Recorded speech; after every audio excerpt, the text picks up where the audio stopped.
«27 Ιουνίου 2023, 9 π.Μ. ήταν η ημερομηνία στην οποία η Γαλλία τυλίχθηκε στις φλόγες, με πολλαπλές εξεγέρσεις να έχουν εξαπλωθεί σε μεγάλα αστικά κέντρα της χώρας. Μετά το θάνατο του 17χρονου Ναέλ Μερζούκ από πειρά αστυνομικού κατά τη διάρκεια αστυνομικού ελέγχου.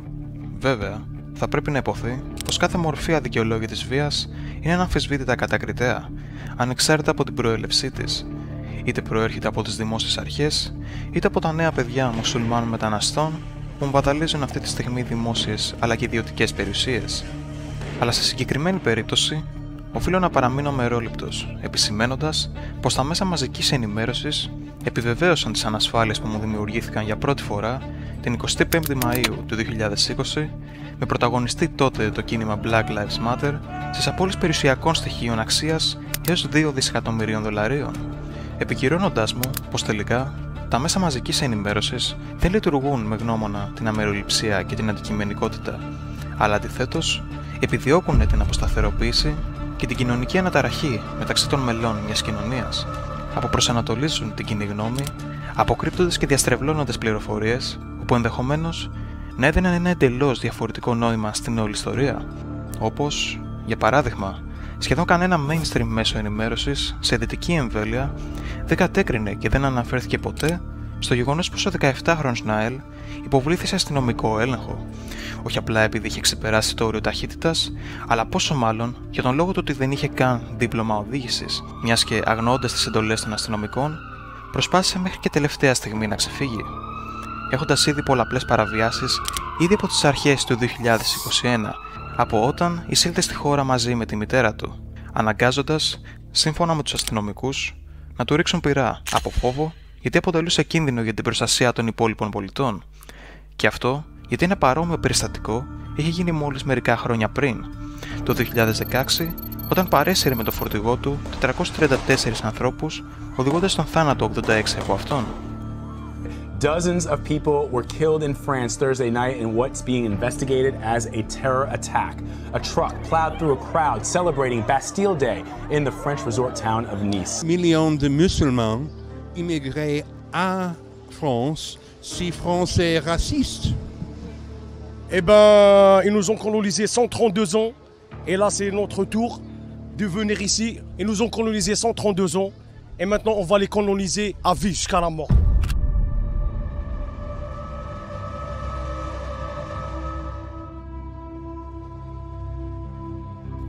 Δυστυχώς, πολλοί είναι εκείνοι οι οποίοι πολλές φορές παραλείπουν και υποτιμούν τη δύναμη των μέσων μαζικής ενημέρωσης όσον αφορά την επιρροή και τη διαμόρφωση της κοινής γνώμης σε λάθος αν αυτή κατευθύνσεις. Βλέπετε, αν αυτή η αφήγηση που μόλις προείπα κυριαρχούσε στα δυτικά ΜΜΕ, πολύ πιθανό να μην είχε συμβεί ποτέ όλη αυτή η αναταραχή στην κλίμακα στην οποία συμβαίνει σήμερα. Και αυτό γιατί οι πράξεις του Ναέλ δεν δικαιολογούνται με το πρόσχημα της ανηλικότητας. Ανήλικος ή μη, μετανάστες ή όχι, όλοι επιβάλλονται να τηρούν και να ακολουθούν το Σύνταγμα, το οποίο διέπει και στην ομαλή λειτουργία μιας χώρας.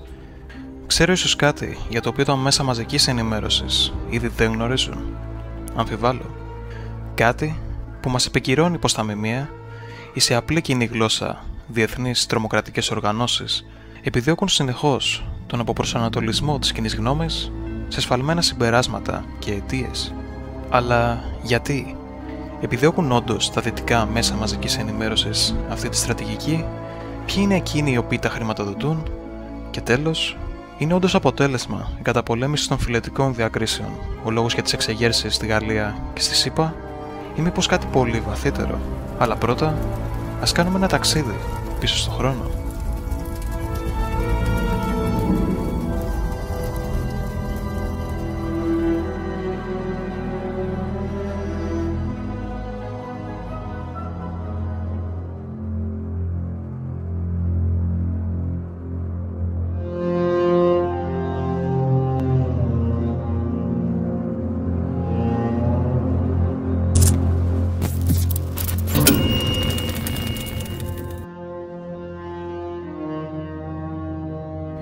Ήταν περίπου το 500 π.Χ. όταν ο αρχαίος Κινέζος φιλόσοφος ονομαζόμενος Σαν Τζε ήταν ο πρώτος άνθρωπος ο οποίος διαμόρφωσε και διατύπωσε τις βασικές αρχές της υπονόμευσης. Με λίγα λόγια, να κατορθώσουμε να καταστρέψουμε και να αποδομήσουμε μια εχθρική χώρα από το εσωτερικό της. Πιο συγκεκριμένα, αυτό το οποίο είπε είναι πως ο πιο ηλίθιος και πρωτόγονος τρόπος ώστε να πολεμήσεις έναν πόλεμο θα ήταν να τον πολεμήσεις στο πεδίο της μάχης. Η μεγαλύτερη τέχνη του πολέμου είναι να μην πολεμήσεις καθόλου, αλλά αντιθέτως, να κατορθώσεις να αποδομήσεις την χώρα του εχθρού σου από το εσωτερικό της, πρωτίστως υπονομεύοντας και γελιοποιώντας τη θρησκεία, τις παραδόσεις και τον πολιτισμό της εκάστοτε χώρας. Κάτι και το οποίο φαίνεται μετά από 2.500 χρόνια να είναι αρκετά διαδεδομένο στις μέρες μας. Και το τελευταίο και πιο σημαντικό απ' όλα, μία μέθοδος αρκετά διαδεδομένη μέσα στα χρόνια, γνωστή και ως διέρη και βασίλευε, κατακερμάτισε και διέρεσε τον πληθυσμό της εκάστοτε χώρας σε όσο το δυνατόν περισσότερες κοινωνικές ομάδες γίνεται, τα οποία και θα περιτριγυρίζονται γύρω από ανούσια θέματα μηδαμινής σημασίας.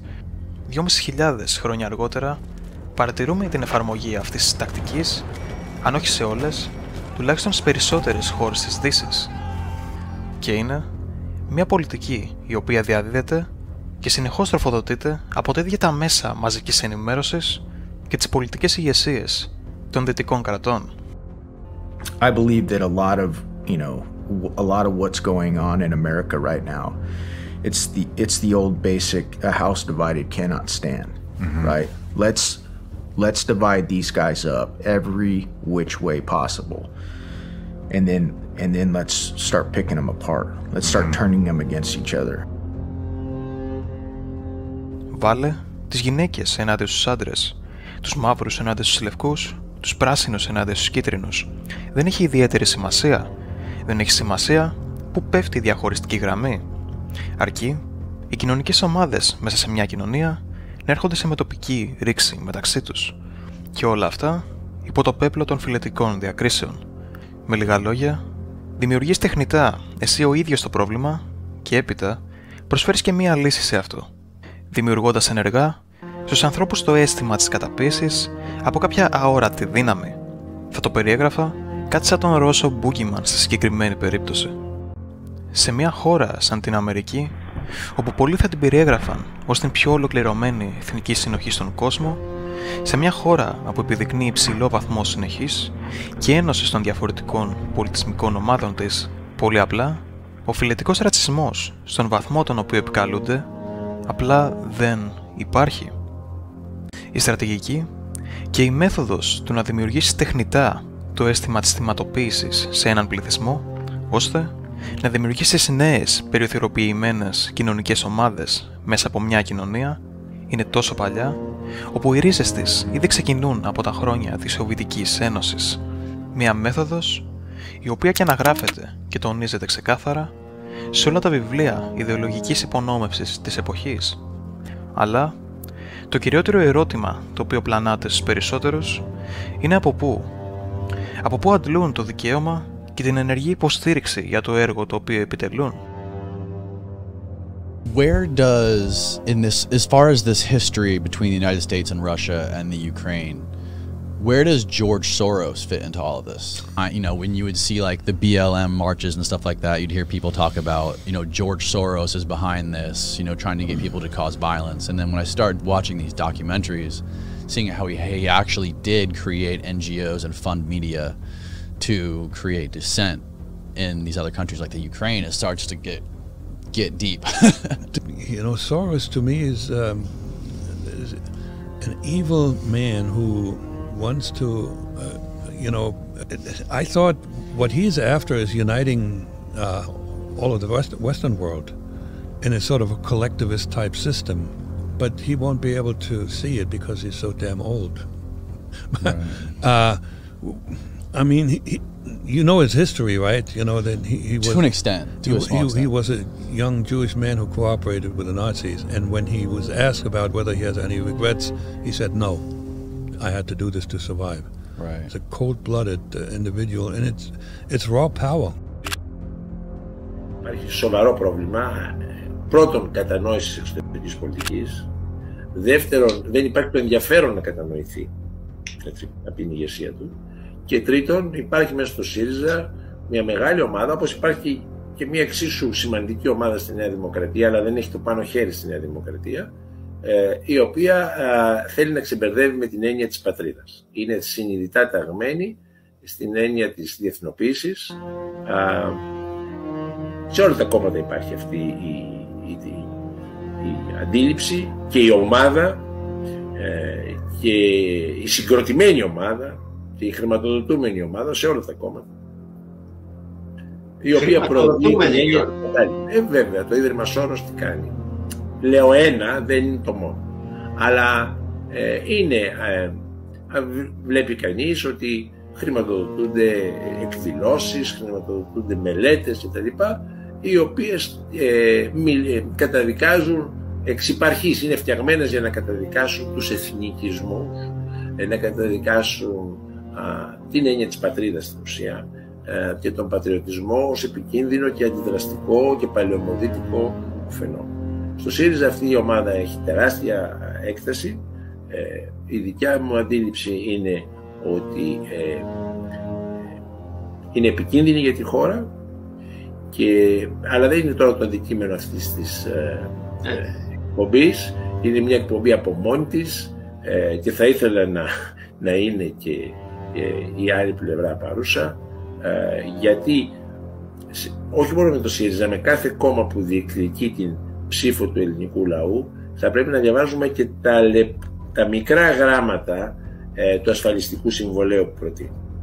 Και ο ΣΥΡΙΖΑ στα ψηλά γράμματα σε ό,τι έχει να κάνει σχέση με την εξωτερική πολιτική έχει επικίνδυνες απόψεις για την εθνική αυτοτέλεια της χώρας. Αυτή είναι η δική μου εκτίμηση.